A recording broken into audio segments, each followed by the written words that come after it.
Welcome to Just Break Up, the podcast about love, heartbreak, and all the relationship advice you don't want to hear. My name is Sierra DeMulder.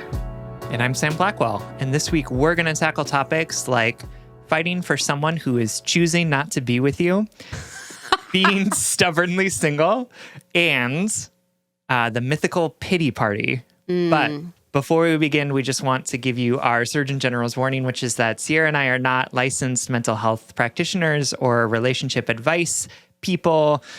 We are just two Geminis who've read a lot of books and decided that we were going to tell people what we thought about their relationships. Yeah. And I didn't even read a lot of books. I just read some of them and then had Sam just describe the plot to me or whatever. Yeah. Perfect. Yes, this is all to say we are not professionals. Please take our advice as you see fit. We are just here to offer our humble musings to hopefully shed some understanding and maybe some laughs on the incredibly rewarding, but mostly confusing experience that is love. All right, Sam, you got this week's check-in topic. I do. All right, so this letter comes from a letter writer, obviously, whose name is Miss Maiden Name, whose pronouns are she, her, and who's writing from the city of keeping surnames. And basically, the letter writer asks about keeping your surname when you get married. Speaking from what is a heterosexual relationship, or at least like a opposite sex relationship, although our sex is opposite. She's marrying a man. She's a woman. She's marrying a man. Let me just say that. And then, and basically they are both children of Greek immigrants who sort of have a traditional outlook on gender roles, and her fiance's family is asking her about, okay, when are you going to take your fiance's name? What is that going to look like? How is that going to happen? Yeah. And she's like, yeah, I mean, it's fine to be called Mrs. whatever his last name is, sort of in the family. But I have a life outside of this where I already have established a reputation with my name. Yeah. I've published articles with my current name, and I'm not super interested in changing it because fuck the patriarchy and what does it matter? Why does this need to happen? So it's really just a question about well, should I take this person's name? How do we feel about taking people's names? What is it about this institution of marriage that requires women to erase themselves from their own identity and take on the identity of the person that they're marrying? So that's really the question. It's just an opportunity for us to muse on this practice muse. Yeah, right. Of taking names, not taking names. And how to navigate it with family members who are maybe, not really comfortable or are presuming that you want to take that name on, and how to have that awkward conversation with them. So you and I did opposite things. True. But we didn't quite do the traditional thing. So you and your husband kept your own original last names, and me and my wife, we hyphenated, because, well, I guess tell me why you guys didn't take each other's names. I think because of the fact that we are both sort of men are masculine presenting, right? So it was not really a question of who would take each other's last name. It's more just well, duh, we would both keep them. No one ever asked me. I mean, people did ask me, but it was never presumed that anyone, either of us, would take each other's last name. Yeah. And I do think it was easier for us because the fact that, the gender role wasn't there for us to have to figure it out. It wasn't presumed in any way. So we thought about merging our names as a joke to Blackowski. That's a great last name. Yeah, right. But then all the rigmarole around that. So what is it? And also we're not planning on having children either, which I know is also a thing that comes up for folks. Is well, then one of us will have one of us won't have the child's last name, or the child will have a 17-letter long hyphenate because of that. And who you looking right at me about that? Yeah, absolutely. Yeah. Luckily, I'm gonna count our last name letters right now while you're talking. I remember once in elementary school, we were doing some sort of exercise where we all had to line up by the number of letters in our last names. And it was like, and there was one kid in my class whose mother had not taken the last name of his father. And so like his was a hyphenate. And so it would be like kids that were like, boop, boop, boop. We were all sort of like stacked up until like about like 8 or 9 letters. Like I think Blackwell was like one of the highest numbers. And then like a huge gap. And then this kid had like 20 letters in his last name. Hey, power to the mom in that scenario. Oh, absolutely. I counted, and my child will have, it's 14 letters, de Mulder heirs, including the hyphen. That's manageable. Well, you brought this up, but I think Willow and I were interested in taking each other's name because I like the symbolism of the hyphenated name, like the merging of the life, the symbolism of it, not like the actual weird history of it. And I wanted to have children. Like we knew we wanted to have children going into our marriage. And we, especially as a queer couple, we felt like that would like sell it a little bit more legally, like that sounds strange, but I knew, if Willow's on the birth certificate, but also like we have to go through extra legal measures to make sure that she has parental rights because she is not a birth parent. And I think her and our daughter sharing a last name, it was important to us on that front. That's a hurdle that is somewhat like imagined or like to my own preference, and also to the fact that we're in a queer relationship. I think in general, like I agree with the letter writer. Like the letter writer was like, it's not that I wouldn't, I just like don't want to. I just don't want to like change my name. And I think that is so important to highlight. Like we have this history of this tradition that we just sort of like imbue importance upon or imbue like solidity, like that is there forever. And so we have to do it forever. But I can't imagine like changing my last name. In fact, like when I did get married, I stopped. I like joked about saying like, welcome to Just Break Up. My name is Xiran de Mulder heirs. But I didn't want to change my public persona, like I'm publishing a book next year and that's going to come out as Xiran de Mulder, not my legal name, Xiran de Mulder heirs. So, yeah, I mean, I think there are all sorts of reasons about this. Oh, this question made me think of a couple other examples. You joked about like the Bukowski, but I actually know a couple who like invented their own last name. Yeah, me too. And I think that was pretty cool because they like didn't have strong familial connections. And in fact, like one of them like didn't feel connected to her birth father. And so they took like parts of both of their last names and merged them into a new name. And another example from a wedding that my wife just went to, one of two grooms who was sort of estranged from his family because of like homophobic reasons felt really loved and accepted and welcomed into his husband's family and like was so honored to become like a part of the family in that namesake way, which I thought was really beautiful. And also like to each their own. I think it's a patriarchal, weird leftover of like the institution of marriage that goes back to like property. For sure. It's like that, and it can be symbolic or meaningful to you at the same time, or it could mean nothing to you, right? Yeah, absolutely. And I think talking about it with people who are older than us is also like kind of challenging. So I feel for the letter writer. Totally. Like I know that there were a lot of people I have a friend who also just like was like new last name for both of us. And just like talking to particularly his parents about that was really challenging because they were like, well, why don't you want your last name? Like it's part of a legacy. And this like really strong attachment that people have to their last names, which I understand for sure.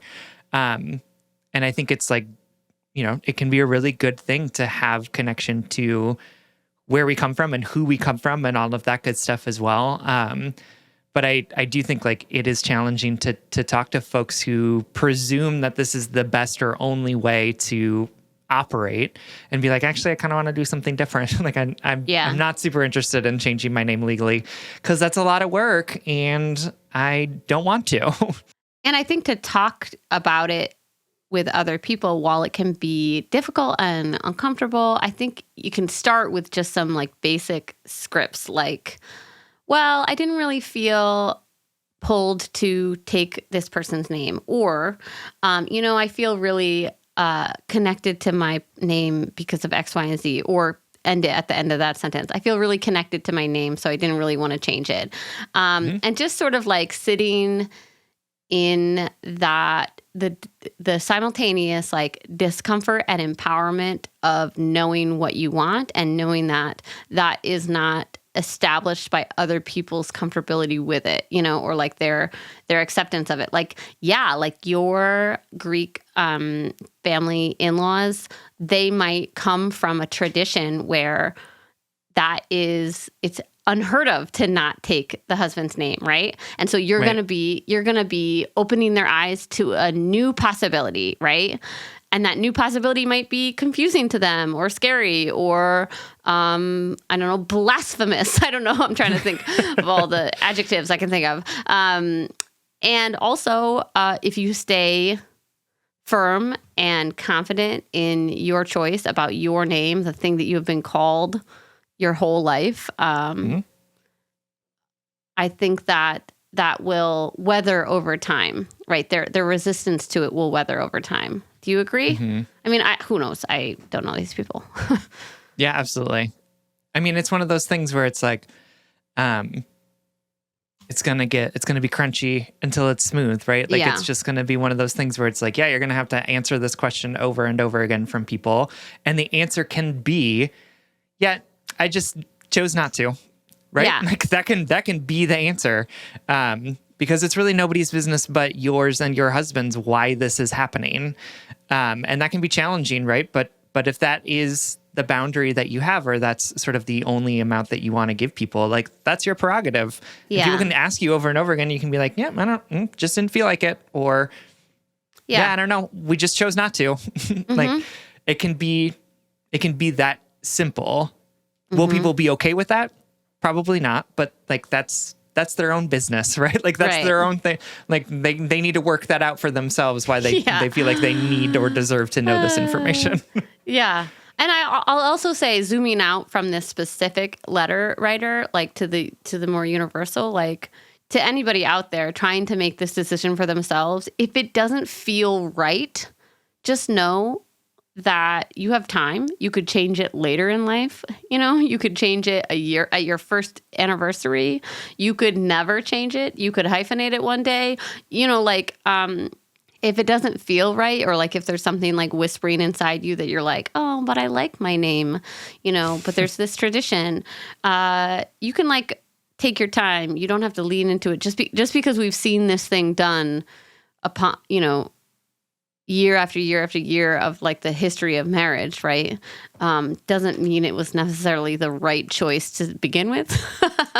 No, absolutely not. Because it comes from the idea that like women don't have any autonomy outside of their fathers and their husbands. So like this notion of like passing or women taking men's name is like inherently tied to the idea that women are things to be owned by the men in their lives. Yeah. So not a great history for sure. So in my marriage, we just own half of each other. Yeah. You own each other. It's very cute. Yeah. It's like a little, it's like you like holding each other's hands. It's like Russian dolls of owning. Yeah. Anyway, I know that was like also could basically be boiled down to like, it's cool to like your name, or do whatever you want. But that is the essence of this. And that's also the essence of like, doing something against the grain, like Sam said, it's going to be crunchy until it's smooth. But you get to dictate whether or not you want to do that. It's your life. It's your agency. And also like there's pressure and stress around that. Don't get me wrong. Like Sam and I get that. For sure. Yeah. Okay. Cool. You want to get into this week's letters? Let's do it. Okay, the first letter is from Emotional Booty Call, whose pronouns are she, her, who is writing to us from my soulmate's safety net. Dear Sam and Sierra, hello, my loves. First, thank you so much for your podcast and the work you put into it. I've learned so much about myself and relationships through your kind insight and your example has taught me how to be a more empathetic person in general. I really appreciate you guys, and your voices have kept me company in some of my lonelier moments, which is an absolute blessing. I'm currently on a mission to listen through your entire back catalog because I love you guys. I love that. And your insights so dearly, and also work a boring data entry job, LOL. Wish me luck. I do wish you luck, and thanks for listening. Second, let me start with the good news first. I have found the partner of my dreams. He, 31 male, he, him, and I, 27 female, she, her, met 3 years ago at work when we would often visit each other's desks and flirt to pass the time. Even when COVID forced us all to work from home, we would make an effort to interact in the work chats to stay in contact. But almost a year ago now, we happened to be working in the office on the same day after our office pandemic restrictions were lifted, and he invited me out for drinks. We stayed out for 3 hours catching up and even went out the next day on another 4 to 5 hour date where we grabbed dinner and went to a bookstore as we are both active readers. Since then, we've hung out practically every weekend and text every day. We even text each other our Wordle scores every morning as a way to check in with each other despite the busy schedules we each have and tell each other good morning. He is so absolutely incredible to me. He makes an active effort to get along with all my friends who all love him. He is thoughtful at matching my emotional needs and really makes an effort to make our relationship work. We have similar interests, same goals for the future, same life background, etc. He has helped me work through my detached attachment style. I support him in his insecurities and anxieties, and we've really worked hard to reach a point of secure attachment with each other. He is truly my dream man, someone my lonely heart and soul manifested after years of poor relationships. And he makes me a better human just by existing in my life. Even if he wasn't the love of my life, he'd be one of my best friends I've ever had, and I'm so grateful that the universe brought us together. Now for the bad news. He already has a girlfriend of 6 years. Let me tell you about that hairpin turn. Oh, God. I am well aware that this means I am the willing other woman in this emotional affair. I tried for the first 2 years of knowing him to smother this crush, knowing that he had a girlfriend, but he is such a positive influence on my life that all of my previous attempts to hard #block him only resulted in more misery for me, especially since I always felt like he shouldn't be punished by losing a friend just because my stupid heart fell in love with him. I've even tried dating other guys, but no one else can compare to him and the time we spent together and how he makes me feel. My only defense is that he rarely talks about his current girlfriend to the point where other coworkers don't even know her name. And in the 3 years I've known him, I've only met her 4 times and only in group settings. This makes it very easy to pretend she doesn't exist. However, every time I try to discuss his relationship with her or even establish the identity of our relationship more fully, he doubles down on us just being friends. I know that I need to move on for my own personal sanity. I'm heartbroken every time he reminds me that he's building a life with his current girlfriend rather than me. Like when he tells me about trips they're going on that are months in the future, or even if he tells me he's watching TV with her when we're texting. Sometimes I'll even get upset if he uses the word we because I know he's talking about her, even if it's in the most neutral statement. I know that if I want a relationship with a man where I can build a future with him and my guy is unwilling to provide it for me, then I deserve to find someone who will. I deserve to find someone who chooses me as much as I choose them. But I have no doubt in my mind that if my guy was single, we would be dating and building a future together like I want. He does choose me when he can and even makes more of an effort than some of my closest friends to spend time with me.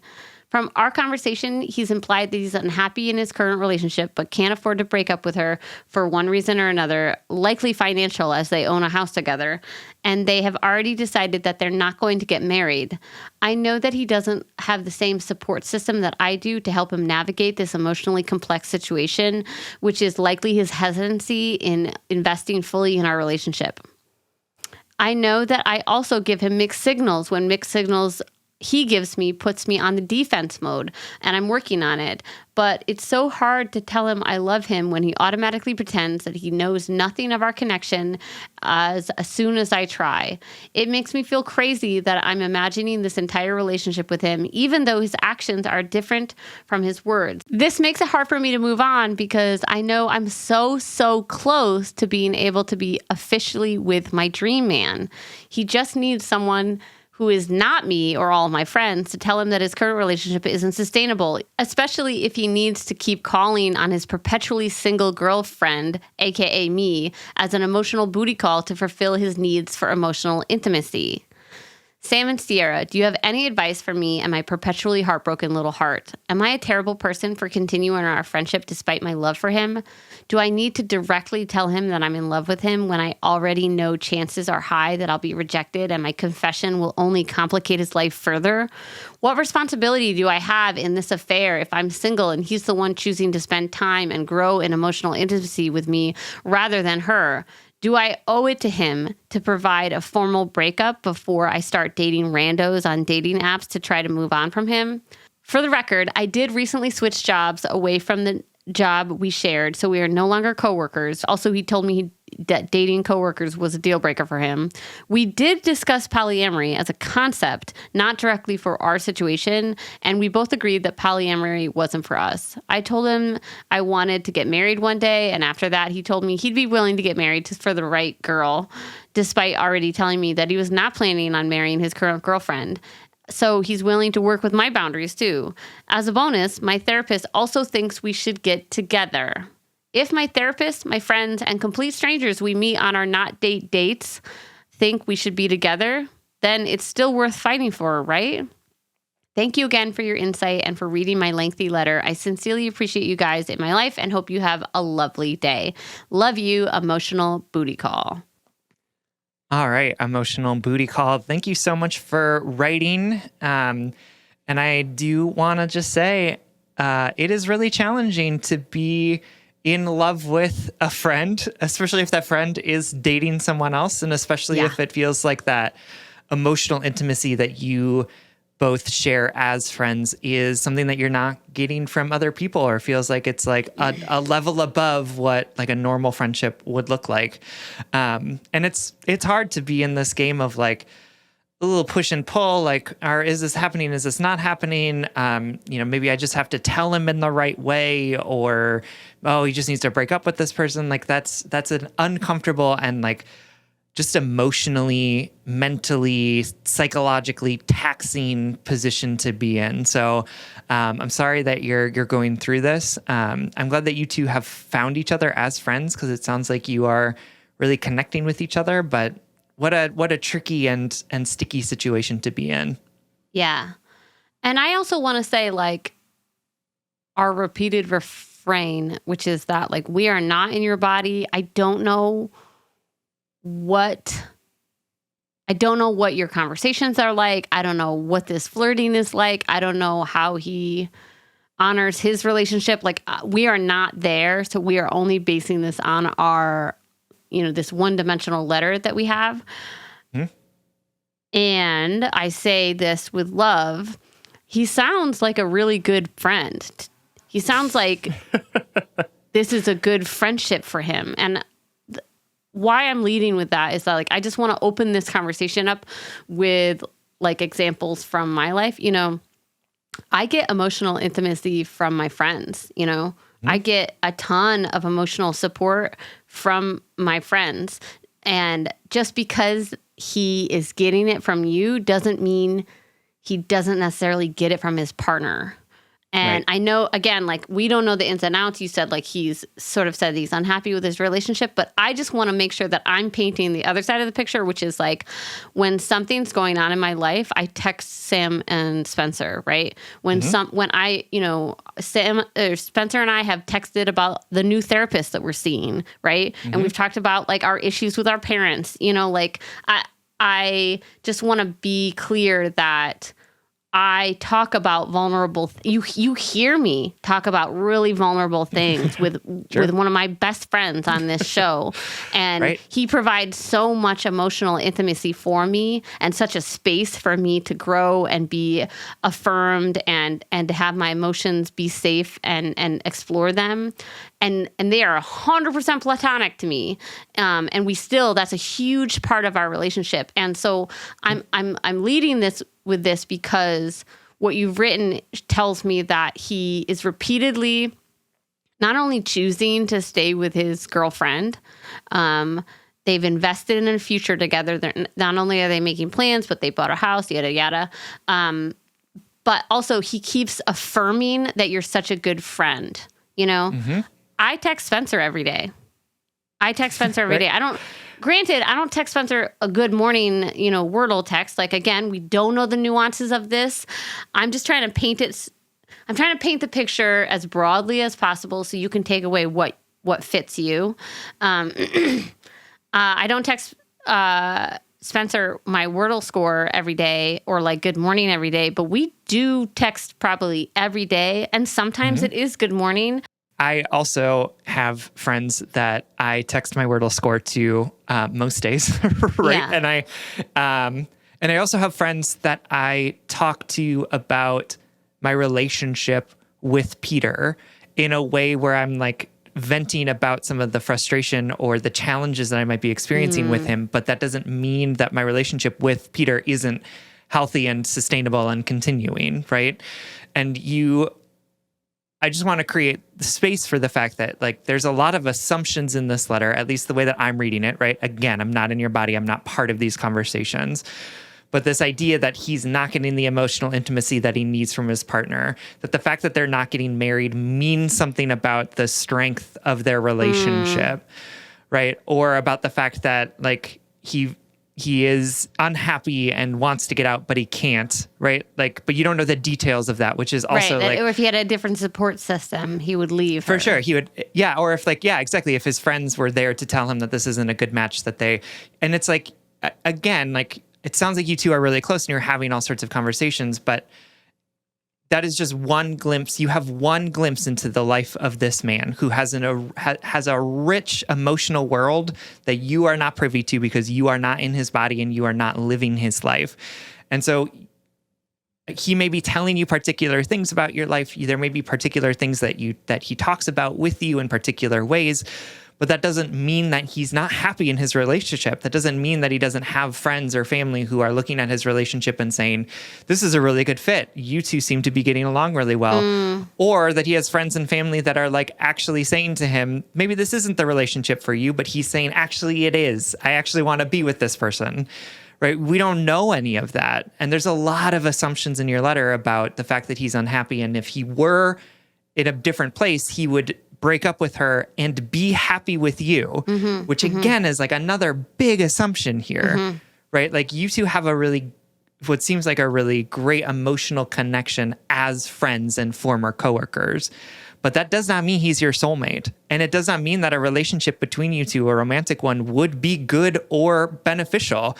It doesn't even mean that he would be even interested in a romantic relationship with you, even if he were single, right? So there's like this story that you have in your head about like, but for this one thing, we would be happy and in love with each other, which is a thing that people who have avoidant attachment styles do. I just want to put that out there. Right? We tend to fixate. Bring that up. Yeah, we tend to fixate on people who are not available to us as a way to say, oh, that's the person for whom I would get attached, right? That's the person who I would find, and we would become this perfectly emotionally attached couple. Yes. Right?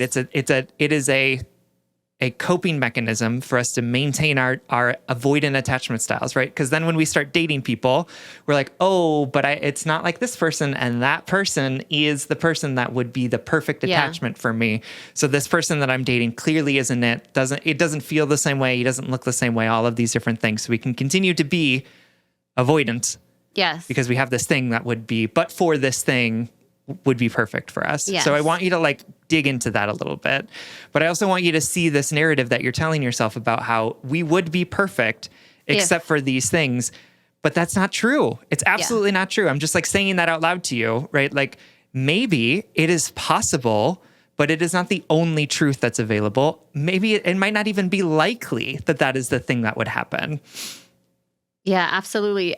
Being friends with someone or even being in an emotional affair with someone is way different than having an actual long-term relationship with someone. Absolutely. It's way different. We're talking about not even different playing fields. And I'm not trying to shoot down your feelings. Your feelings are so real and they're valid. Absolutely. I want to make a clarifying point. When I called him a good friend earlier, I meant he is a close friend.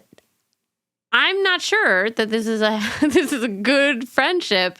Or who knows? Maybe it is. Again, like I can't, either this guy like totally knows that you're in love with him and he's just like letting you live in this gray area forever, or he has repeatedly told you that he has a girlfriend. You guys are just great friends. He loves being close to you. He's leaning on this intimacy in a way that is confusing for you. And so then we have to like set up better boundaries in our hearts and in our lives. For sure. I can't tell where he is. And like, I'm sure there are listeners that are like, tear him down, like burn him. Absolutely. And I honestly, part of me wants to say that, like, maybe he knows he's letting you live in this gray area and like, and taking advantage of how close you are, because it feels good to get this from you in addition to whatever he's getting from his relationship. Yes, exactly. But he's like not, I would say that he's not even taking anything from you that is inappropriate, right? Exactly. Like, yeah. He is treating you like a very close friend. Yeah. Right? Like, and he's really clear that you're just friends, right? Like nothing that you said to me is like, ooh, that crosses an emotional line. It's just like this man is really happy with your friendship, right? Yeah. Like wants to spend time with you, wants to chat with you every day, is really clear that he's dating someone and that you two are just friends, right? And he may know that you're in love with him, but he's not the first person to maintain a friendship with someone who is in love with them. And the fact that he's putting clear boundaries around like, we're just friends. To be clear, we're just friends. This isn't going anywhere. I have a girlfriend. We are together, right? Like, is to me like a very appropriate way to handle the situation with somebody who you may have feelings for you. People may disagree with that. I totally understand that. Some people might say like, no, you should just not be friends with them anymore. But I think that what he's doing is at least in one of the realms of appropriateness that might exist in a relationship like this. What I wonder is like, well, no, I was just going to say like, maybe his girlfriend doesn't like that they text all the time and hang out all the time. But again, like I text Spencer all the time. And if we lived in the same city, we would hang out all the time. And I also want to speak just again to like expand perspective. I didn't hang out with Spencer's wife for like the first 5 years of our friendship. Like, it just didn't, our paths didn't cross like that, and if it did, it was like a, hi, I'm Sierra sort of way, or like less than I can count on one hand for 5 years. And absolutely. I never thought that Spencer was sort of separating that part of his life in a questionable way. Although I know people do that. The fact that all of his coworkers don't know her name, it's like the tiniest little orange flag to me. But also, people have different boundaries. I'm not there. I don't know. Especially at work too, right? Like there's stuff around like what you share with your coworkers and what you don't share with your coworkers, right? But like, those people who like keep their private life really private, and you're like, why are you doing that? Is this because you're making questionable choices? Me. So Yeah, well, but also like, so I'm leaning more towards what we've been saying before, but I do want to acknowledge like that is like a mildly eyebrow raising. But like, again, I didn't hang out with Spencer's wife for like 5 years. And now we text each other memes about Excel spreadsheets. Just a little personal shout what out a beautiful to Katie. beautiful emotional connection you've made with her. It's special to me.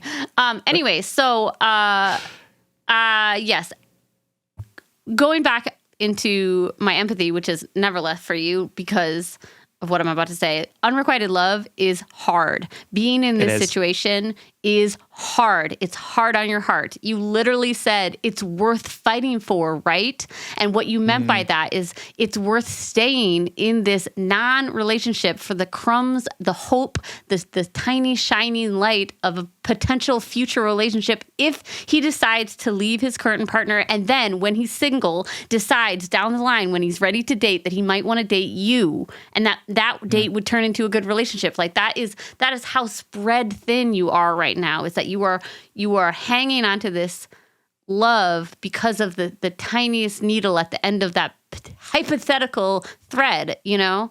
And that's exhausting. It's tiring, and it's also safe to idolize someone that we can't be with. It's safe for our heart when we're afraid of getting, like, I know this hurts, but it also hurts in a way that we can like control, you know, like, it hurts in a way of like, oh, I want to pine for this. I want to hold out for this person instead of sitting in that really nasty misery and grief of actually blocking him or of actually saying, I'm sorry, I love you. I can't have this friendship like this anymore because my feelings are not reciprocated and it's just not a safe friendship for me, you know? You honestly, like my biggest piece of advice is you deserve some space from this relationship so that you can sort of recategorize it in your brain or, you know, assess the health of it. And one of your lines was like, I want to be, you know, I feel bad that if I blocked him, I'd be punishing him by losing a friend.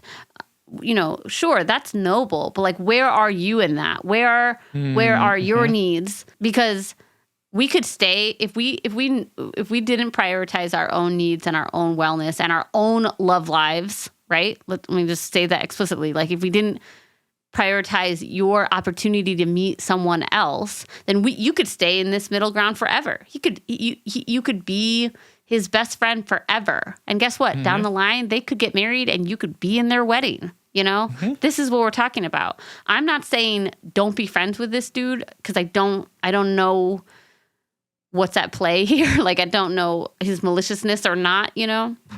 I don't think he's malicious at all. I just mean, like, I don't know what red flags are being thrown on the play. You know what I mean? For sure. And also, I know that you for your own health and wellness need space from him so that you can better assess what you get out of this relationship and maybe change that equation a little bit. I also really, before I pass the ball to Sam, a couple sports metaphors in this. Woo! Ooh. Before I pass it to Sam, I just want to say, like, I genuinely want your friends and your therapist to advocate a little bit better for you, because if my friend was in love with somebody who was unavailable to them for 3 years and I saw that preventing them from seeking happiness elsewhere, or if I saw that repeatedly hurting them, I would want to say something to them. I would be like, I have a podcast for you. Yeah. I'm reminded of that interview that we did with Virgie Tovar and the radical self-acceptance sort of mantras that she talked about. And one of them was like really naming things explicitly for yourself. And so I want you to name explicitly that you are choosing to pursue and fight for a man who is actively choosing to not be in a relationship with you. Yeah. Right? Like, that's what's happening here.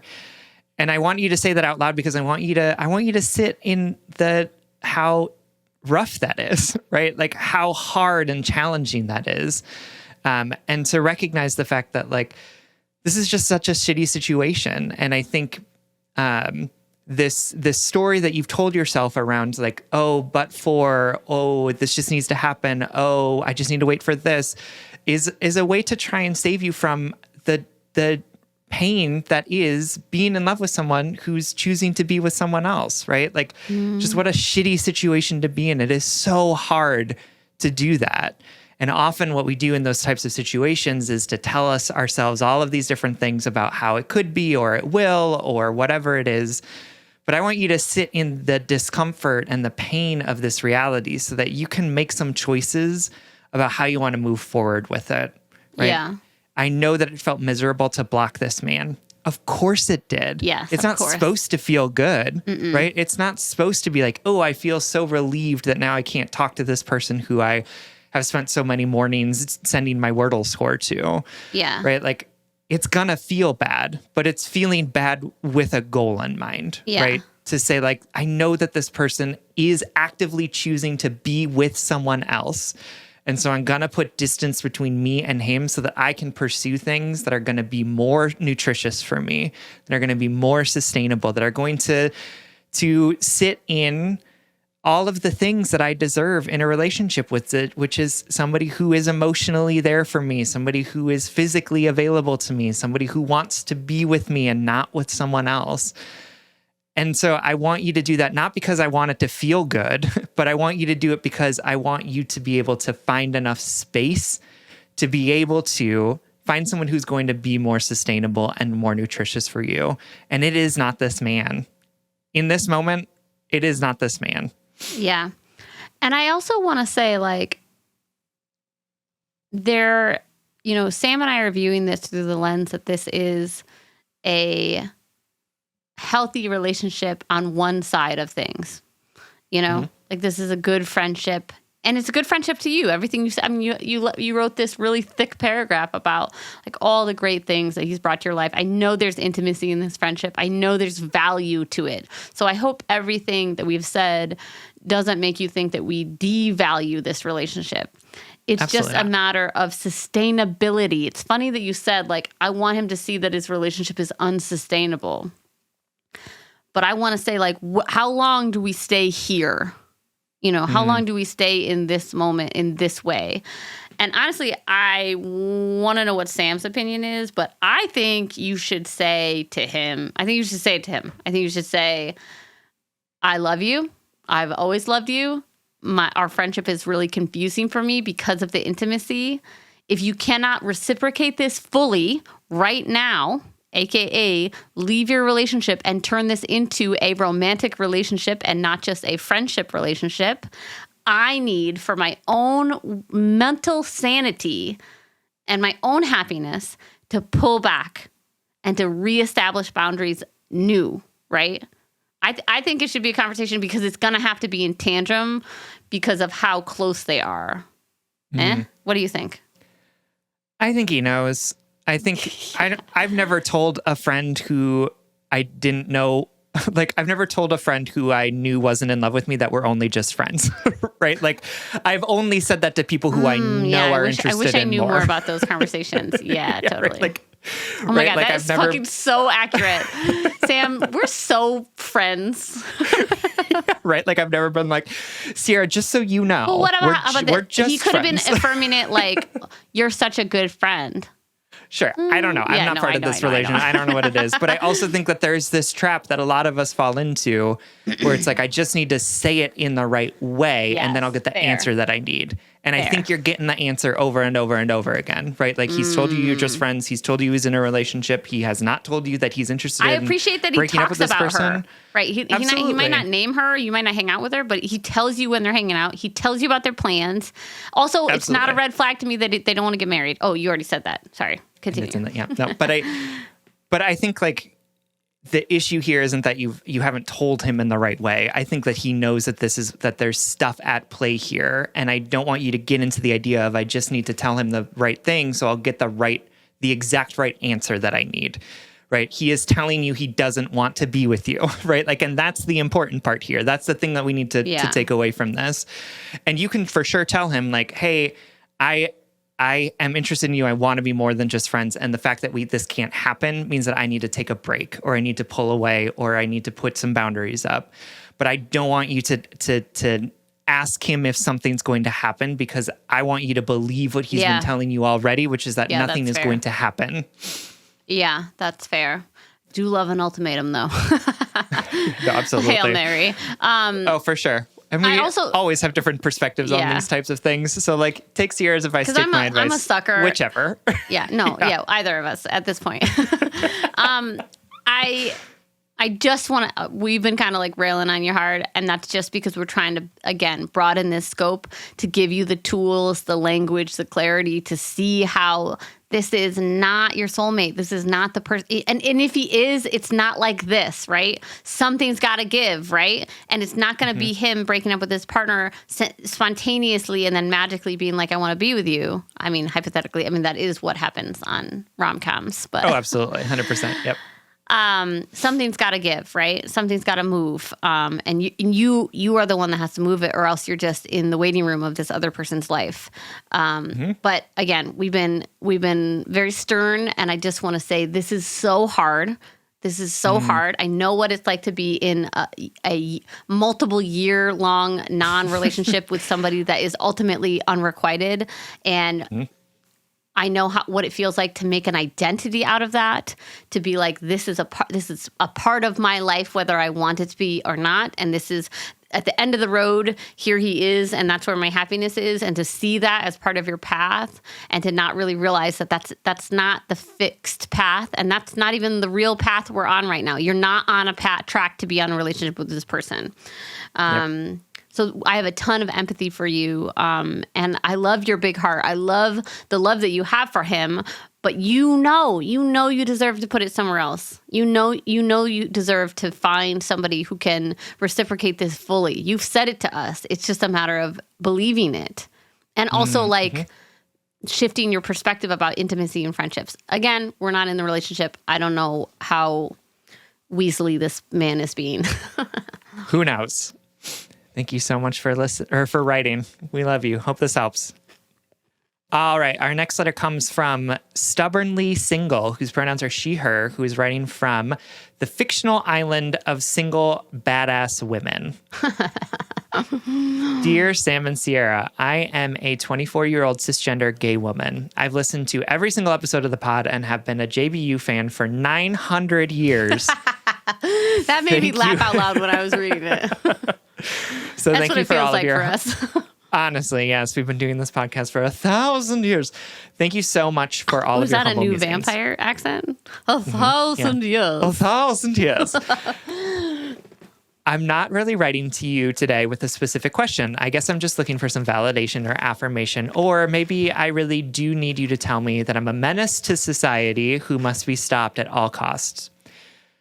Basically, I really struggle with this idea of being single. And I don't mean being single for a short-term period of time. I mean being someone who chooses to be unpartnered for most or the rest of my life. The problem is that I love the idea of being single forever, but I also kind of hate the idea of being single forever, and it gives me a lot of anxiety to think that I could be 45 one day and still single. I think my aversion to being single mostly stems from family pressure and larger societal biases. I know my mom's heart is in the right place, but whenever I'm not in a relationship and we're talking about my love life, the conversation always comes back to her dearest wish for me to find, quote, my person or, quote, my other half. She'll talk about how happy she is to have found my stepdad, and she wishes I could know what it feels like to find the person that, quote, completes me. It's even hard to talk to some of my friends about this too, and it sucks to see their pity-filled expressions when I talk about being single. And then there's society. I feel like there's a contrived perception that there is something wrong with single women, especially those who are in their 40s or 50s, and that they must be sad, lonely, and desperately pining for a relationship. But to be honest with you, I am completely in awe of single older women. By the way, I use the term older relatively. I see these women as badass, successful powerhouses whose independence is attractive and commendable. It's a version that I love for myself. especially because when I think about how I would like to live my life, it involves a lot of traveling and living in different countries for short periods of time. It involves a lot of focus on my career and different creative side hustles. So even from a simple logistic standpoint, it seems impossible to find a partner that would be compatible with this kind of lifestyle. I've been in a handful of relationships before, ranging from serious to casual. And don't get me wrong, I did enjoy being in those relationships. It was nice to get to know another human on a deep level and share so many new experiences. But of course, relationships are also a struggle sometimes. And whenever there was tension between a partner and myself, I would be particularly affected by the conflict.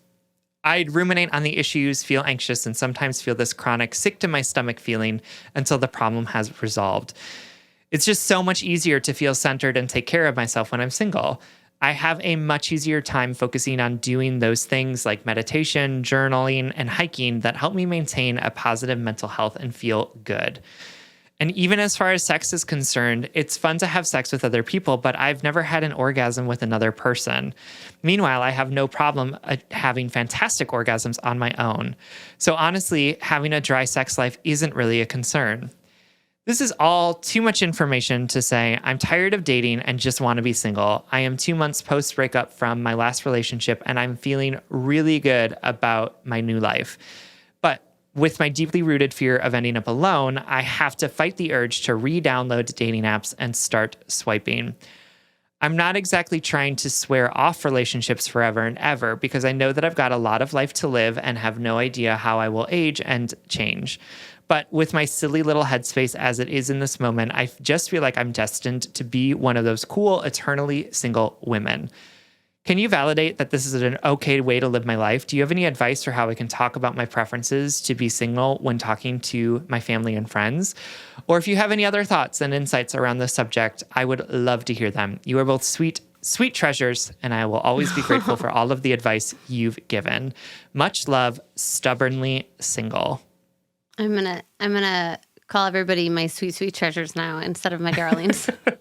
I love it. It's amazing. All right, my dear, my darling, my sweet treasure. Thank you so much for listening and for writing and trusting us with this letter. I just blanket statement all of the societal pushback that you are talking about or pressures that you're talking about is real. You know, your friends not knowing how to talk about it, it's real.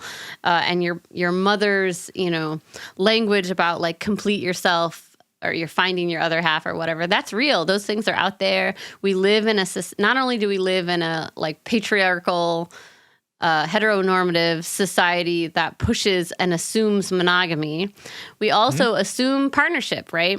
I think this is a relic of a couple things, probably a relic of the history of partnership being one of for work, right? For the community growth and whatnot. I don't know how to explain that in a better anthropological way. But you used to partner up so that you could manage your land better or kill the wildebeest better together. The wildebeests. Yes, absolutely. Listen, it's an English major, not any other major whatsoever. That's right.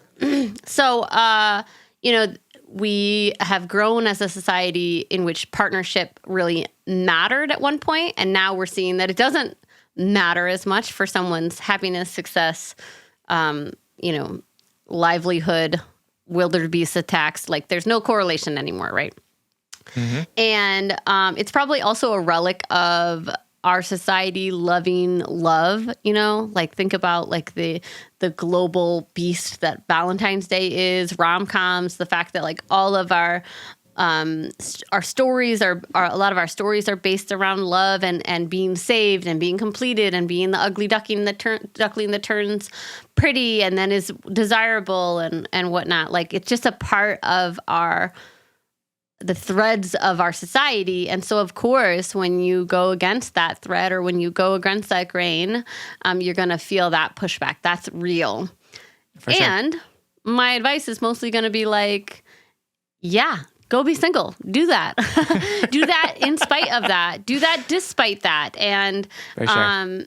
you know what? you ask us how to talk about that with your loved ones. And I just want to say, like, you talked about it so well. You could share anything that you said in this letter to your mother or to your friends or to anybody who gives you any shit. And it is clear and articulate, and it doesn't have to be more than any of that. Or you don't owe them an explanation about why you want to be single. You know, you really could just say, I feel more balanced when I'm single, or for sure, dating isn't really for me, period. Mm-hmm. Absolutely. Yeah. And I think it's funny because you said that, like, our society loves love. And I think that our society doesn't love love. It loves, like, gender roles, and it loves, like, compulsory heterosexuality, compulsory sexuality, compulsory monogamy. Like, it loves that. It doesn't actually love love, because love can exist in so many different iterations, so many different ways of being, right? And, like, you can have deep emotional love for your friends, right? We just talked about this in the past letter, right? Like, we can get a whole lot of love and give a lot of love to people who we're not sexually doing anything with, or people who we're not interested in romantically, right? Like, you can get deep love from a monogamous partner. You can get deep love from multiple partners. You can get deep love from a relationship that's romantic but not sexual, right? You can get deep love from a relationship that's sexual and not romantic, right? Like, there's so many different ways that we can experience love. And what you're saying here is that, like, the idea of being single feels like a way to provide love to myself. And I think that is absolutely fantastic and wonderful.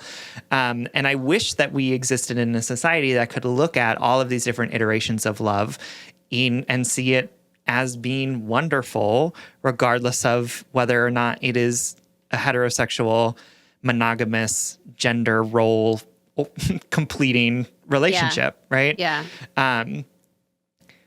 And that said, right, like, I also think that there's sometimes this, like, this thing that we want to do, which is, like, we want to take some of this stuff on as an identity to, like, prove its validity. You know what I mean? Like my version of love is valid because I can put a name on it and I'm going to stick to it for the rest of my life, right? And it's, like, totally understand that and love that, right? Like, that is something that can offer us a lot of validation and can be, like, an easy way to be able to talk to people who may not be in sort of this accepting and open understanding of love about, like, what it means for us.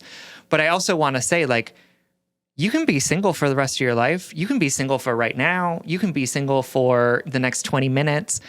I don't care, right? Yeah. Like, I want you to do what is going to work for you throughout the rest of your life. And if that means that you wind up at 45 and you're a badass woman who is, like, kicking ass and taking names and is totally single and giving yourself all the things that you need, that's great.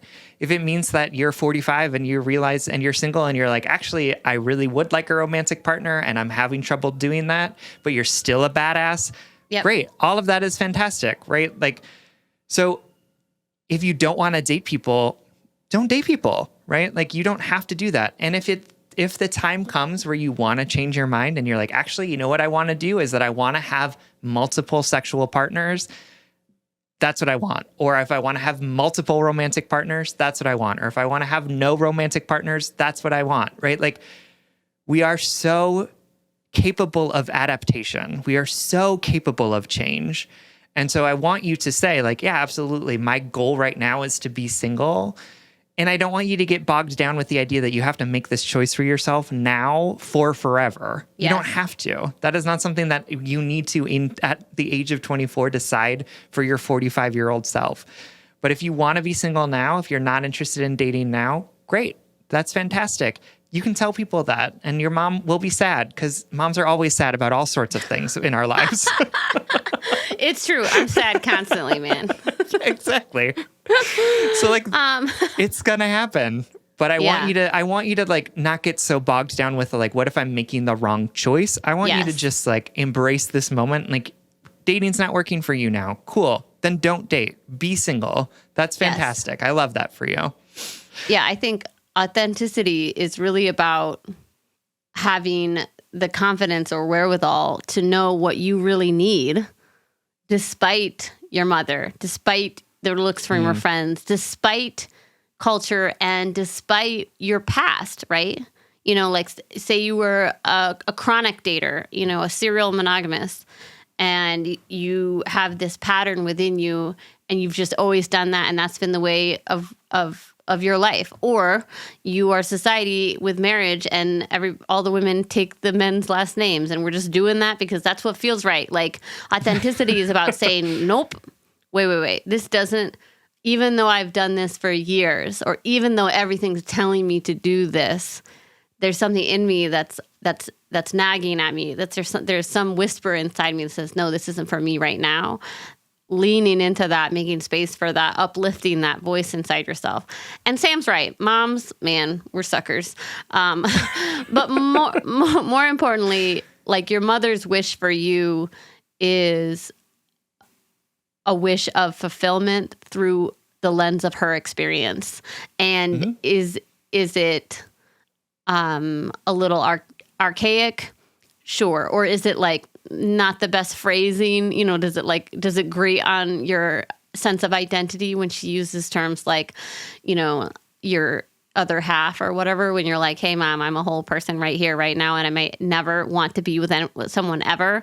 Yeah. I mean, right. That's like not the most ideal language, right? It's also language that your mother was given, you know, by society. Right. She didn't come up with those terms. She was told those terms when she was young too. Mm-hmm. Anyway, this is all I'm trying to say is like, this is her trying to say, I want you to be happy in the way that I understand happiness. And that is the parent's ultimate, you know, failure or shortcoming, I guess. It's that we always wish happiness upon our children in the way that we understand happiness, and vice versa. I talk like I know what the fuck parenting is all about with my 4-month-old. And I'm like, listen, Temple, I just want you to be happy by going to sleep the way I know sleep. Anyway, just trying to shift your perspective on your mom's comment. Like, does it grate against you? Yes. Is she trying to strip you of something? No. Will she struggle if you never partner in your life? Maybe. But it's your life. Again, it's about that authenticity, right? The confidence to know what you need in this moment. Say to your mom, relationships don't really serve me. I feel more like myself when I'm single. I feel healthier when I'm single. I feel more balanced when I'm single. I don't have time. I you know, whatever you want to say. Or say nothing at all and say like, chill, mom. One other like side thing that I want to like throw into this conversation, a little sprinkling on top of this delicious bowl of conversation. All right. Sure. Yeah. It's the afternoon, y'all. We normally record in the morning. By the afternoon, I have 4 brain cells. Okay. So those single women that you really, you look up to, you aspire to be, think that they're badasses, like they've chosen their careers, they've got like beautiful lofts, I'm imagining, you know, they like drink martinis that are not sweet. Or maybe they are sweet, you know, what I'm just trying to like and they love paint this picture of these badass women. Like they are as emotionally complex as you are. Maybe they had these exact same fears. Maybe they, in this very moment, are like, man, I wish I had a partner. Or, damn, I'm so glad I left that partner, you know, or I disappointed my parents by being single, or I wish I didn't work so much so that I could actually have a partner, right? Like we like to paint these one-dimensional pictures of other people's lives and say, you know, again, I'll be happy when I'm there. I will be better when I'm like that. Not really realizing that we're all kind of muddy in the trenches. You know, we all have really complex, diverse, complicated desires that are often opposing. You know, I want sex and connection. I don't want a relationship. I want to work really hard, and I want to prioritize my traveling and my job. And maybe I want to date sometimes. Those things can be opposing. That is sort of like the recipe of life that we often overlook when we're trying to like judge ourselves, I think. For real. Absolutely. So I think moral of the story is feel validated. We are validating you in this decision that you're making. And just know that these types of conversations with your loved ones, with your friends, are going to be crunchy. They're going to be weird because you're choosing something that is countercultural. But you don't have to justify it. You don't have to explain it. And if your friends or your mom are feeling pity for you, it's just because it doesn't fit into the love that they envision for you. And they've been taught a certain thing about what relationships should look like. But that they still love you in their own flawed way.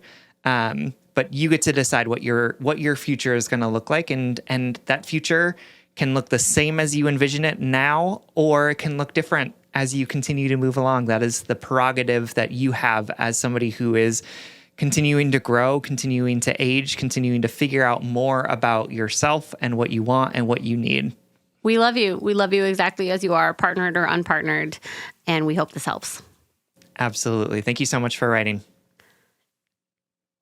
All right. Our final letter comes to us from Almost Broken Ben, whose pronouns are he, him, who is writing to us from Psychological Cage, USA. Content warning for self-harm. I'm 25 and I have had seizures for about 4 years. I'm stuck at home, unable to drive and work. My mother had breast cancer and went through chemo. She was bedridden for a long time, and even now, like 7 years after the initial diagnosis, she can't walk. She can do a lot by herself, showering, changing, eating, and such. Now about my dad.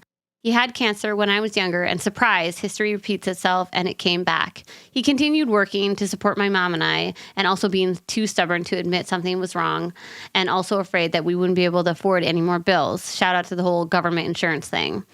But my dad is also stuck at home now. We don't really know how long he has, but I'll just say every day he's with us is a blessing. I have 2 older brothers. One lives with my parents and I, and one has his own place. They do help out with money and driving, all that. I say all of this because it's important to my little dilemma. It's been a long time since I've been in a relationship. Can you believe it? Me dealing with my mother's medical issues as well as my own made it difficult to get to the ball to kiss the princess.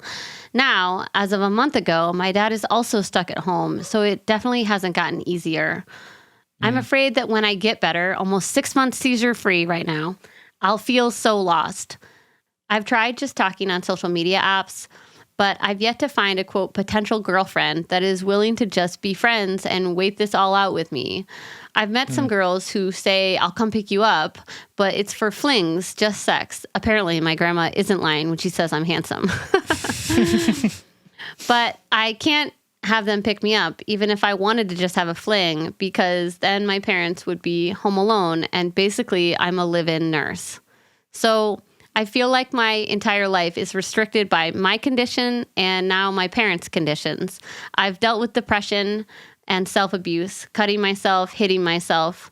Luckily, after almost 10 years, I've gotten better at dealing with my emotions and also realizing just because I feel something doesn't mean it's true or that I need to act on it. But I'm struggling to try to stay sane while also feeling alone and losing my identity. But hey, I've gotten back into writing over 70,000 words into a fiction novel now. My writing isn't as beautiful or as wonderful as Sierra's. Oh my God, you're so kind. But it is a relaxing hobby. I just don't know how I'm going to get back into the whole relationship thing. I mean, how do I explain all that? I guess it would be called trauma, but I'm so used to it now that it's just life. I mean, after seeing my mother crying in pain naked on the bathroom floor because she slipped while in the shower, I have a hard time really thinking anything is bad. Or watching my dad get out of breath after 5 steps and never getting out of bed. I've lost the ability to really acknowledge that anything is sad. It's like no one thinks of breathing as a thing. It's just part of life. I just don't know how to convey any of that to someone without sounding like a pity party. I mean, even writing this, I'm rambling because I have no idea how to explain any of it. I don't want pity. I just want to be able to explain to a girl why I am who I am. I mean, I can't hide it, but I can't just dump it all on them like that. It's not fair. Hi, I'm Ben, and look at all this shit I've brought along for you to see. Maybe you guys will say I'm overthinking it, but I genuinely don't see how to tell anyone that and expect them to stay. When I was first, quote, stuck at home, I lost so many friends within the first few months. I guess not being able to go out and occasionally buy them drinks was a deal breaker. LOL, fake friends, am I right? I feel like I've just been stuck in this psychological cage with no idea what I'm supposed to do once it's opened. I mean, I'm getting better. Again, seizure-free, one more thing that I am actually happy about. But then, what then? I feel like I'm starting over. So that was a handful. But bottom line, how do I tell someone about all that? And can I really expect to get a true relationship out of it? I don't want someone to talk to me out of pity. And also, I can't hide all that information if I want to be close to them. So what do I do? It's probably an unanswerable question. Either way, sitting in my bedroom, tearing up with my parents finally asleep, writing this all out is nice. But I feel better. It's not like your podcast is going to disappear because I wrote to you. So that's nice. LOL, bad humor, but please don't leave. We need you guys. But all the same, thank you guys. I love you so much. Sincerely, Ben. Oh, thank you for writing to us, Ben. When I read this letter for the first time, I will admit that I started tearing up, and I want you to not take that as pity, because I don't pity you. But I really felt deep empathy for how challenging this situation is for you, and what you're going through. It must just be so hard to watch your parents go through these challenges. It must be hard for you to experiencing or the seizures that you've experienced even as things are getting better. And on top of that, to feel so disconnected from everyone, right? To feel like you're losing friends, to feel like you can't find a romantic partner. That's just a really challenging situation to be in. And the fact that you are finding your way through this, the fact that you would trust us with your questions about how to navigate this really challenging situation is so meaningful to me.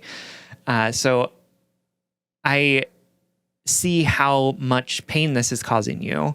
And I see how much work you're putting into just getting from day to day. And I am deeply moved by that. So thank you for writing to us and for trusting us with this question. It really means a lot to me. Yeah, I agree. Ben, I just want to say I love your heart. Your heart is all over this letter, and I love it. I'm so thrilled to meet it. I love your heart for growing, for like leaning into discomfort and for pushing itself to be bigger and more open. And I can just feel how big your heart is. And I also love your heart for being afraid, for being afraid of putting itself out there and wanting despite that fear. What you're telling me in this letter is I want connection. I want partnership. I want somebody to like share life with in whatever capacity that is. And also I'm afraid. And those things are hand in hand right now. And I don't know how to move forward with that, like that knot inside me. And I want to echo something Sam said, like your letter made me sad, but that sadness isn't pity. It's because life is sad. Fucking life is so fucking hard. And it makes me sad every day.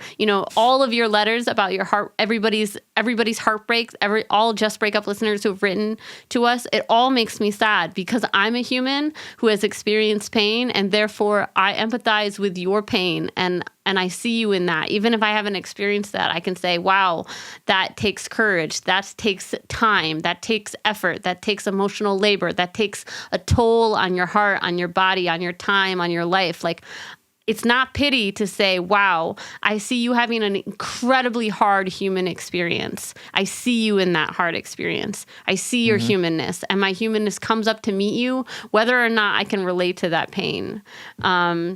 It's like kickball, right? Like you brought up the like meanies who don't choose you for your kickball team. People who choose to engage with you aren't choosing to engage with you because they want to pity you, or it's not a pity friendship or call or whatever. It's because, at least in my, let me speak from my experience, right? My pull to your heart right now is not because I say, oh, look at Ben's sad, broken little heart. I want to make him feel better by saying like, wow, it's so hard. My draw to you right now, me choosing you to be on my kickball team, is because I see how hard your life has been and how hard you're still trying despite the struggle, right? How you're reaching out for connection despite the isolation you've experienced, despite the trauma of your parents. I'm choosing you to be on my team, not because you're the last person to pick, but because I see what you're going through, right? It's not about pity. And also, if we change the connotation of the word pity away from the idea of a pity party, like, I can have pity for someone and not devalue their experience or not trivialize their experience, or I guess like I have a negative connotation with the word pity, but maybe if we just took the connotation out of it, empathy is the word. Empathy is, I think, what we're looking really? for. Is pity, like, by definition a bad word? Yeah, pity by definition is like they're less than human. Like, I pity them. Like, I feel sorry for them, but I don't. Oh, really? Yeah. I mean, like, I know how it's used in sentences or society. Yeah. But I was wondering, like, if it is used like that because we made it that way. I mean, all words are used like that because we made it that way. So Google says the feeling of sorrow and compassion caused by the suffering and misfortune of others. So I feel like we have imbued this word with a sense of less than. But yes. Its original meaning wasn't. Fuck it. Semantics. Now we're debating words. Back to you, Ben. Yeah, I think it's interesting that you call talking about what you're going through a pity party. And I want to tell you that, like, talking about what you're going through isn't you complaining for, like, no reason or you feeling bad for yourself, right? Like, the things that you're going through are challenging. And I think one of the things that can be so hard when we're going through something that is really traumatic is that, like, often it feels like other people are really ill-equipped to hear the things that we're talking about, right? They don't know how to react. They don't know how to respond to it, or to hear it in a way that is affirming, or to hear it in a way that sort of allows them to empathize without taking that on. But you talking about your experiences isn't a pity party, right? Like, you're going through something that is incredibly challenging in multiple different ways. And talking about it doesn't mean you're feeling sorry for yourself. Talking about it means that you are talking about what your experience is. And one of the things that happens to us when we've experienced trauma, or at least this is true for me and apparently true for lots of people based on the type of therapy that I'm doing currently, is that it tells us this story that we're somehow separate from other people, right? The traumatic things that have happened to us have somehow damaged us so deeply that we're never going to be able to connect with other people. And what I have had to do in addressing some of that challenging issues around trauma is recognize the fact that other people still care deeply for me, even if they don't know how to do it in a good way, even if they don't know how to do it in a way that may or may not be helpful for me, they still care really deeply. And it doesn't make me separate from them. It just means we have different sets of tools available to us, right? It means that there are things that I know about my own trauma that I've been able to sort of build up the resiliency around, the tools around, the practices around, that other folks in my life haven't, because they haven't been through it. They haven't experienced it. But that doesn't mean that they don't care. And it doesn't mean that they don't empathize. And it doesn't mean that they don't want to be there for me. It's just that I have this story in my head that somehow I'm too much. Somehow me and talking about the thing that has deeply affected me will and somehow traumatize them in the same way, right? Where me talking about it will cause them the harm that it's caused me. And what I've learned over the years of working on trauma and trying to figure this all out is that, like, actually people are really capable of hearing these things. And actually 9 times out of 10 will respond in a way that is compassionate and empathetic, even if it's not exactly the thing that would be helpful in that moment. And so I want you to, first of all, consider going to a therapist, particularly one that works in trauma, because the 2 stories that you even talked about in your letter sound to me like instances of trauma, right? Sound to me like things that would be really hard to work through on your own. But I also want you to get into the practice, or I want you to remind yourself that talking about what you're going through isn't enacting harm on other people, right? And isn't a pity party. It's talking about your experiences, right? And we all know, and I shouldn't say we all know, right? There's definitely a difference between like emotionally offloading on people and then also like talking to them about your experience. But I think that you're going to err on the side of not talking enough about it than you are on talking too much about it. Yeah. So I want you to practice what it looks like to say, here's what I'm going through. I know that it's really challenging. I know that it sucks. I don't necessarily even need anything from you, but I want you to see me, or I want you to know what's going on, because I want to be able to talk about it without feeling any sort of guilt or shame or like I'm being a burden to other people. Yeah, totally. And at the end of the day, it's hard. It's hard to do that with people that you love and trust, like the friends that you feel like you're distanced from. And it's also really hard. It's even harder, I would say, to do it with people that you're trying to date for the first time, right? Like that's really challenging. So I also don't want you to like beat yourself up for the fact that you're not doing it right or that it's never going to be successful. But I do want to acknowledge like this is just a challenging situation to be in, to try and date people while you're in this particular situation. That doesn't mean that it's bad or that you're doing something wrong. I just want to acknowledge the difficulty that's innate in that, because it's just difficult. And it's not difficult because you're making it difficult or you're creating this story about how like big or bad it is, or you're making it all up. It's just a challenge because most people aren't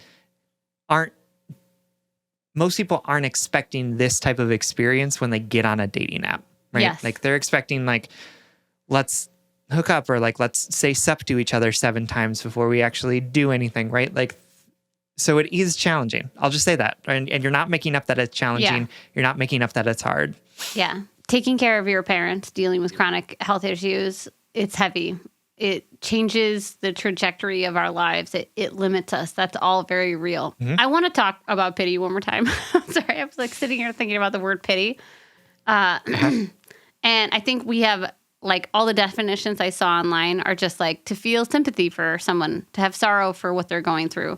I think we now understand that word to be associated with pity party, which is a bad thing, right? You know, when you have saviorism or you look down on someone and say, oh, I'm so sorry you're going through this, in a way of like, oh, thank God I'm not going through it, or something like that, you know? Yeah. But I also think pity does is like, it's like a separate thing. It's like, yes, oh, I feel so bad it's that like you're going sympathy through versus that. empathy, Which is right? Like, yeah, exactly. But like, I also think I wonder if some of our resistance to pity and the idea of a pity party, like where that comes from, could also be like tracked back to our lack of vulnerability as a culture, like that people feel sorry for us and that means we are weaker, or people feel pity for us and that means they look down on us, or like, I'm trying to think about how it's so relatable that Ben writes, I don't want people to have pity for me. I don't want them to have this pity party of a dating experience, you know? And what I think he's saying, or like what I read behind that and what I've heard from other people when you know, what I've meant when I said, don't pity me, is like, I've got it all together. I'm not, you know, you don't need to fix this for me. I'm not going to unload my vulnerability on you. Don't worry, you know? Whereas like, and I know I'm like going out on a weird tangent limb here, but like, I want a pity party. Like, let's throw a fucking pity party where we talk about our fucking feelings. We have those pointy little birthday hats. There's cake. There's decorated napkins, you know, like, and I want a world in which we are not, again, I know there's like weird semantics around the word pity, which we've already covered, but I was just sitting here thinking like, what is wrong with letting people see that we're struggling? What is wrong with asking for help or coming at it, for example, a dating experience, saying like, my life is really complicated right now. My life is really challenging right now. What taught us culturally that we need to be perfect in order to be lovable, or to be, you know, we need to be clean and neat and, you know, compact in order to make a good dinner date? Sam's totally right. This does fucking complicate life. This does make dating harder, period, right? We have been taught these things. And also, our show wouldn't be our show if we didn't say, like, what if in the future world, in the post Just Break Up podcast world. We didn't feel so like we needed to have it all together so much in order to be lovable, So to Ben, like, this is a perfect time to date. I know that it's logistically complicated, but in your heart is very lovable right now, even with this baggage, even with the complicatedness, even with what's going on in your life, the grief, the health issues, right? I know that logistically it makes it hard because you are being asked to do so much right now for your parent and for yourself. And that can make it, like even just leaving the house. I totally honor and see that. And also, like, if somebody came to me on a first date and they told me anything about themselves that was beyond like what they do for a living, and like if they have a dog or a cat or whatever, I would lean in. I would be deeply interested in your life story.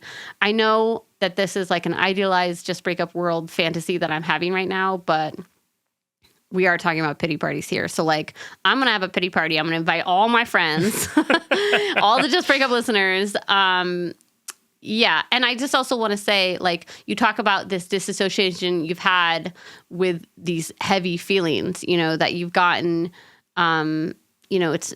you've gotten so used to seeing this traumatic stuff day by day that it's like, this is just my life. How do I go from this really difficult life to like a normal life and be like, hi, how's the weather? What do you do for a living? Because I take care of my, my sick family, Right. you feel foreign. And I totally get that.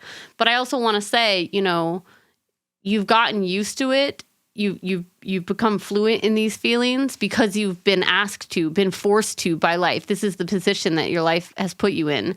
And it has made your well of resilience that much more deep, that much more abundant because you've had to, not because it isn't sad or it isn't hard or it isn't painful, but because this is just the cards that you've been dealt and you have responded accordingly. Again, though, that well of resiliency to me would make you that much more capable of appreciating every moment, of being present in a relationship, of being able to honor other people's emotional complexities as they will honor yours. Yeah, no, absolutely. I think that I'm really into the idea of having maybe an empathy party. Yeah. No. I know. Sort of talk about because I think that like pity inherently involves a lack of vulnerability, right? Like we're distancing ourselves from other people. But I will say that when I've been in situations where I have been experiencing trauma or where I've been in like a really hard place, I will often confuse people's empathy for pity, right? Like people are looking at me and saying, "Oh, I'm so sorry. I feel you. I don't know exactly what you're going through, but I can totally understand that it's challenging and I can understand the feelings that you're going through." And I've heard that and been like, "Oh, you're different, you're separate. I feel bad for you," right? And so again, I want you to not sit in this idea of like everyone's pitying me. For sure there are people out there who are doing that, who are not practicing vulnerability as they're looking at your situation. But there may be people who are, and it may be hard for you to see that in this moment because the story that your trauma is telling you is that you are somehow so broken that people can never relate, that people can never see it. And for sure, there are probably very few people in the world who are going through your exact thing at this moment, probably no other people in the world who are. And there are people out there who knows what it feels like to feel defeated, who know what it feels like to feel hopeless, who know what it feels like to feel like they are bored and tired of this, right? So recognizing that your experience may be different than other people, but that doesn't mean that people aren't capable of at least understanding the feelings and emotions that you're going through in this moment. Even as you're saying, wow, your cat got sick, boo-hoo, my dad is dying, right? Like, which totally, like, absolutely, real. I totally understand that. And again, these are things that our trauma tell us, right? and not being seen in some of those aspects of how difficult this really truly is can make us feel like we're completely different from other people that will never be fully understood. And I want to say to you, Ben, I don't know what you're going through, right? I have never been in this situation. And all of those different feelings that you're feeling are familiar to me. And I'm really sorry that you're feeling them. And I wish that there were ways that I could take them away from you. But we're here for you. We're here to see you and to listen to this experience and to say there's nothing wrong with you. You're not broken because of this. And we recognize how big of a challenge it is. And we hope that you find ways to move through it. Because it is really challenging. It's really just a shit situation to be stuck in this place where you feel so much pain and so different and distant from everyone around you. And I know you're probably thinking like, Sam, Sierra, I just wanted you to give me a script about like how I can like tell this to all these people, or whatever. But obviously we wanted to extrapolate and debate the meaning of pity more.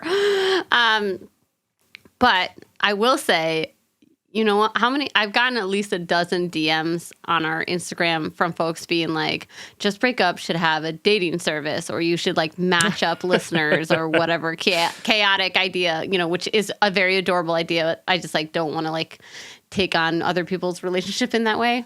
I just want to judge them and talk about them with Sam from the safety of a microphone. Absolutely. Joking. But I will say, I think you should join the Just Break Up private Facebook group. And I think you should put your story out there. And like, I'm not saying like go date another Just Break Up listener. Although I've heard they're very attractive, smart, talented, vulnerable. I certainly think so. 5 stars, 5 out of 5. I'm saying you could go to that page if you felt like it, and you could practice talking about it. You could practice putting yourself out there, saying, hey, practice saying, I'm dealing with this right now. And also I really enjoyed this type of movie. Yeah. My father's having a really hard week. It's really hard to watch. I'm dealing with it by taking care of myself in this way. I watched this show and I loved it, or whatever. You are emotionally complex. You are more than this moment. And it's not going to be like this forever. This is only a moment in time. And Sam loves you. I love you. And we believe in your heart and its lovability. Absolutely. All right, my darling. Thank you so much for writing. Absolutely. We love you. We hope this helps. All right, this brings us to the blind date segment of the show. Every episode, we like to shout out something that we love to set you up with. And this week, we are going to send you home with a book called Iron Widow by Xiran J. Zhao. It is a sort of YA fantasy dystopian novel, which we all know that I love. But I love this one because it is... it takes a lot of the tropes of YA young adult dystopian novels and sort of like turns them on their heads, which I love. I started reading the book and I was like, oh, I know where this is going. And then multiple times was like, did not see this part of this coming. And what I love about it is that the focus of the main character, who's this woman who exists in sort of this, like I said, like post-apocalyptic, there's like aliens that have taken over like wide swaths of the planet, and they're sort of fighting these battle against these aliens. And what I love about it is that the main character is just pissed about the whole situation, right? Like, I feel like there's so many of these like YA novels where it's like a Katniss Everdeen, right? Who like is so like stoically okay with the fact that like she has to volunteer as tribute and like literally murder other children in order to like survive, right? And this is like, she's just mad about it. And I love it. There's a lot of queer stuff in it as well. And it is written by a person who has done a lot of studying of Chinese history. So there's like a lot of sort of storytelling around Chinese myths, as well as a lot of incorporation of stories and tropes from Chinese history, which I think is really fantastic. It was really great I loved it. It was surprising. It was fun to read. Aww. And it was like, just like this feeling of like righteous anger was just like all the way through it, which I thought was really amazing. So again, the book is called Iron Widow, and it is written by Xiran J. Zhao. All right, everyone, thank you so much for listening. You can like us on Facebook and you can follow us on Twitter and Instagram at Just Break Up Pod. You can slide into our DMs, send us your favorite relationship memes, but most importantly, you can submit your questions about all matters of the heart at justbreakuppod.com, which is also where you can find our merchandise and tickets to our upcoming live show happening on Friday, September 30th at St. Paul, Minnesota's at the Amsterdam Bar in downtown St. Paul. You can get tickets at justbreakuppod.com. This is an all ages show. We're so excited to see your masked and beautiful faces. Get tickets today. Remember to follow and subscribe, give us a 5-star rating and review wherever you get your podcasts, and consider supporting us on Patreon. If you support us on Patreon for as little as $5 a month, you'll get an additional bonus weekly episode. That's patreon.com/justbreakuppod. This literally keeps our mics on and helps us reach more brokenhearted souls who need two random strangers giving them relationship advice. Just Break Up is a production of Duvid Media, original music, producing, editing, all magical things by our good friend Spencer Wirth-Davis, aka Big Cats. Make sure to check out his newest podcast, Finding Quantum Quest. And remember, whatever you're experiencing right now, whether it is challenging or heartbreaking, beautiful, joyful, it's only a moment in time. It will not be like this forever. Time is our ally. In tandem with the resiliency of our heart, time will usher you into the next bold chapter of your life. And if all else fails, just break up.